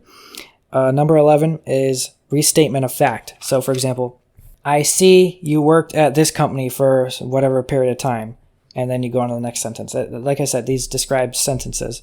So when you construct a paragraph, a lot of times each one of these things, not each one of all of them, but like you pick one of these to represent each sentence, basically. Number 12 is statement of relevance. So basically a statement of relevance is why you matter to them. So for example, this person, I listened to her podcast on tax liens, and I reached out to her and said, hi, I found you after I recorded my own podcast on tax liens, and I ended up listening to your own right afterwards. So basically that tells her, why should you care about Josh Bauer? Oh, you should care about Josh because just like you, he also recorded a podcast episode on tax liens, right? So it's how you are relevant to her, why she should care about you, why you're not just a random person that she should ignore. Statement of relevance. Sometimes it helps, sometimes it doesn't. Proposal of activity. Let's get a coffee. That's usually best to save for not at the beginning, I'll tell you that. 14, appreciation of mutuality. And this is number 14 because it's the most recent one I've thought of, and that is what I actually do as my first message, which is thanks for accepting, right? Hi, Jack, thanks for accepting. Hi, Sophia, thanks for accepting. All right, so that's all 14. Done with that. Basically, those are the different purposes of, like, what are the different purposes that a specific sentence or specific phrase can serve. And I've noticed that simple compliments paired with questions of interest work best when you're just sending the first couple messages after that first one that I talked about, after the thanks, whatever, thanks for accepting. Okay, we're going into, an hour and 50 minutes, almost 2 hours, and I didn't think this thing would be longer than 15 minutes because I didn't think I would have a lot to say about this, but apparently I do have a lot to say about it. I'm going to go over another paper I have, and these are different steps that I established in basically once I get the connections, what do I do with them after that? So I call it network process. Once you have established them as network connections who engage in conversation with you, and then there's a colon. This is what I wrote down in the paper. So step 1 is establish engagement. So that is once you basically have all the people in your CRM, your customer relationship management platform, whatever, your contact database, that are willing to respond to you. These are both people that you met on LinkedIn or previous contacts you've had, people you met through other forums, as long as you have contact information with them. Step 2, a little while after you've established that that connection, give an unconditional and unaccompanied compliment. And there's a reason I do this, and the reason I do this is to make it seem more apparent to them that you don't have an ulterior motive, like trying to get something from them. So if you have been connected with someone on LinkedIn for, say, 2 months, and 2 months ago when you connected to them, you had a brief conversation with them about something of shared interest, and you reach back out 2 months later, that might be when they're like, oh, okay, now's the time that he's going to ask me for something. But 2 months later, you reach out and you say, hey, I like that post you made on, how AI is not only deceptive in one way, and this is a real life example. This guy posted, not only are AI pictures real looking, but real looking pictures people will say are AI whether or not they are. So basically he just made a comment on LinkedIn, and I was like, hey, I like that, that was a pretty insightful comment. And if you reach out and you say something like that, they're going to realize this is not a guy with an ulterior motive who's trying to sell me something. this is somebody, and like you just let it sit. Like you let it sit there for another month or two after doing that and don't say anything else. They're going to realize this guy has no ulterior motives. He's just a normal person who's, scrolling the internet and trying to meet people and engage with people intelligently. Step 3, after you've done that, is determine needs and value. So what do they need? What are they able to provide? When you determine their needs, you're able to start filling those needs, not even with your own skills, but with skills of other people. Start introducing some people to other people. And if you're able to fulfill one person's needs with the skills of another person who you know, then to the person whose needs you are fulfilling, it's often as if you were the one yourself who fulfilled their needs, because in a way you did indirectly by pairing them with someone who could. And that is going to then reflect on their perception of you in a very good way. So that's step 3 is determine what they need and determine what they're able to provide to other people. And when I say provide, I mean like, are they really good at one skill? Do they do consulting? Do they do web design, stuff like that? Step 4 is upgrade medium of communication to email or text. And I think this is important because if you just communicate with someone on LinkedIn or on Instagram DMs or whatever, I really think that, well, first of all, I don't like my relationship with someone being dependent on a platform, especially a platform, an individual platform that can decide to deplatform you for whatever reason they choose. So Facebook, for example. And that's another reason you want the CRM platform. Imagine if you just keep everyone on LinkedIn and all of a sudden LinkedIn bans you, or I don't know, Microsoft servers shut down or something. You never know what could happen because Microsoft owns LinkedIn. You never know what could happen. And then you lose the entirety of your connections. I also, by the way, recommend if when you do get the CRM platform, back it up. All the email addresses, names, email addresses, phone numbers, there is an ability on here to do it. Download it as a CSV file, separated values. It's basically just a text file, but you can also upload it to a spreadsheet or convert it to a spreadsheet. Download it as a CSV file and put it on a flash drive. Just put it in your drawer every 6 months or something, every year. It doesn't matter, but just back it up. You don't want all your contacts to be vulnerable in terms of losing them. You don't want to lose all your contacts because that's a lot of work that you put into something just to lose it. And, some of these people, if they're very close friends, I guess you could imagine they'll end up getting back in contact with you anyway. But it's just a good piece of advice there. You want to back this stuff up.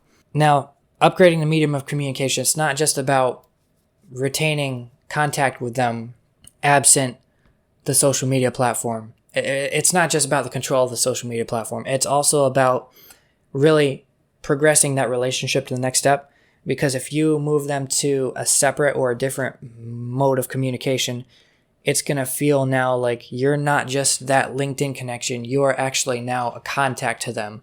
It's going to kind of put you one step more important in their mind, which is why you want to do it.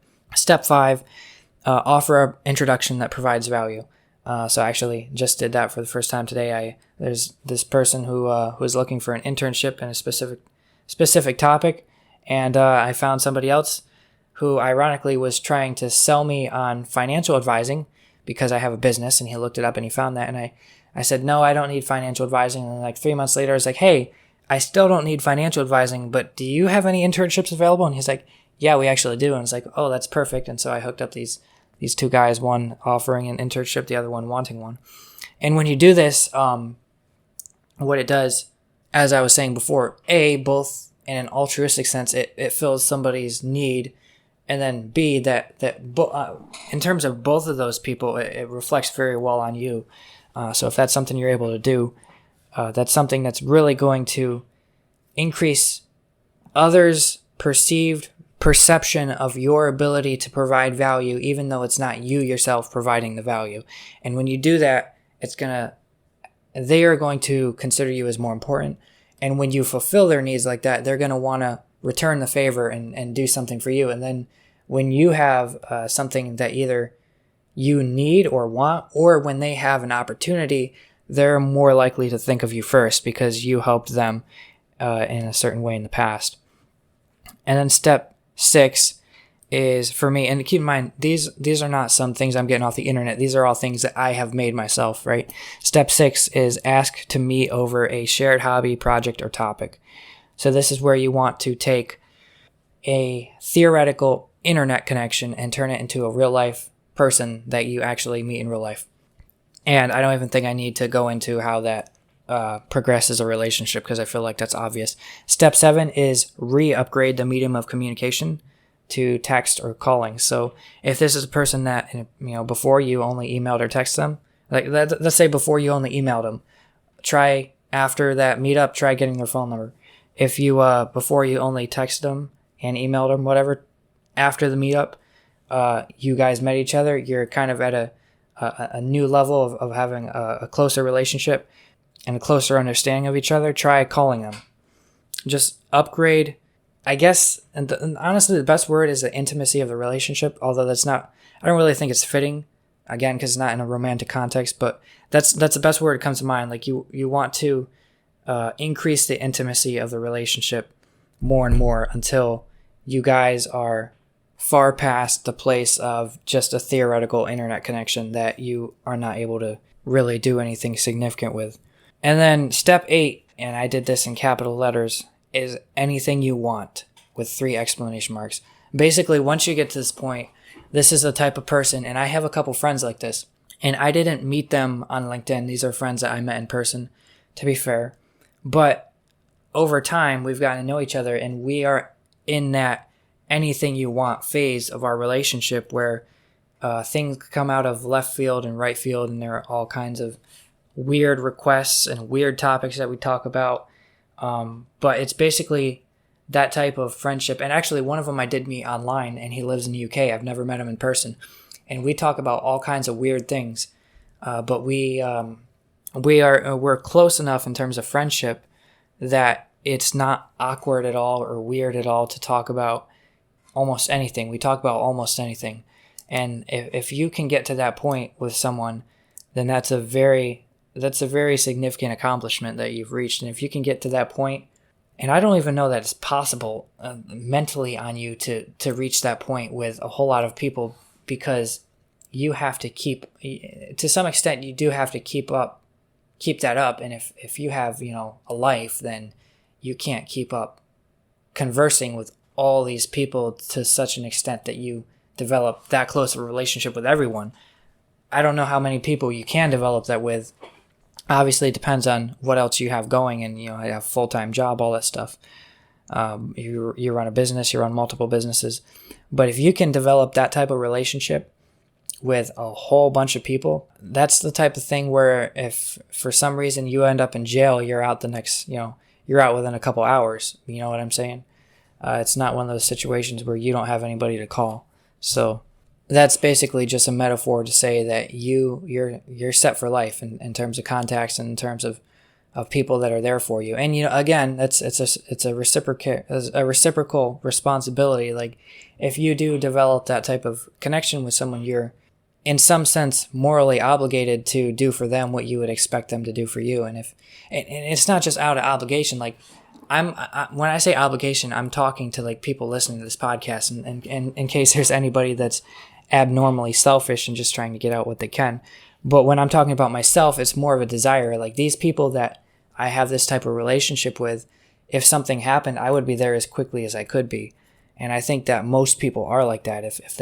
It's very hard to get to step 8 and have it be inauthentic and just, oh, this was all just for a connection. Like, no, if you're in step 8, you guys are actually friends, and there's really no way to fake it. Like you can fake, I guess, step 1, 2, 3, 4, maybe even 5. Once you meet them, I think that's really when the chemistry starts to begin. And I think it's no longer fake at that point. And by fake, I guess I mean in a whole networking context. Once you get past step 6, it's not really a networking thing. Now it's more of just a friendship thing. And that's when the networking really pays off. And, networking, I think, is not the act of having all these connections. Networking is the act of obtaining them. I think once you have them, now it's just friendship. again, once you've gotten past maybe step 6. I think if you've never met them in person, it takes a lot longer to build that friendship to the same level. Well, I just hit the 2-hour mark, and it's possible I'll edit some blank space out of this a little bit that might put it slightly below 2 hours, but I can't really think of much else I want to add to this. If you have any questions, I'm definitely happy to answer them. There's obviously a number of ways you can reach out to me. Just go to the, I'm sure there's a website link on this podcast, and it'll take you to my website. There's a contact page and whatnot. And also, this is the type of thing where it really could change the course of your life, I think, if you do it correctly. And like I said, you gotta come up with a goal ahead of time, and you gotta determine what you want out of it. It has to be very intentional. Even the people you meet has to be intentional. Like I said, you gotta know what you're looking for.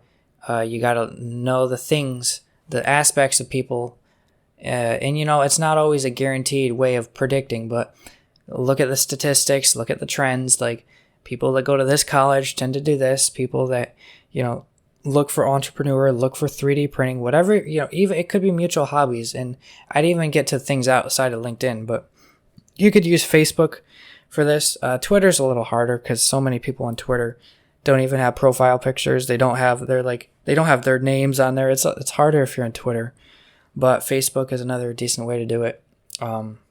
People with shared interests. I like riding motorcycles, and I've actually met a couple pretty decent friends riding motorcycles, and friends that actually have interesting jobs and stuff too. So LinkedIn is not by any means the only way to do this, but it's a good way to do it. It's a good way to do it in mass. And here's the thing: as an introvert trying to network in a meaningful way with 1,800 and whatever people within a period of a year with a full-time job is just not something I look forward to even attempting, and it's not something I would want to attempt. LinkedIn is a way to build a good solid base, and they're not fake people, right? They're real people. They're all real people. If you build that solid base and you then convert it over into other forms of communication with the same person, email, text, call, etc., and then finally meet them, those connections will eventually over time become as if you had made them naturally. The only difference is you're more likely to meet smart and productive people if you intentionally seek them out, and that's a lot easier to do on something like LinkedIn or maybe some sort of conference or business networking event, but even then, I don't know.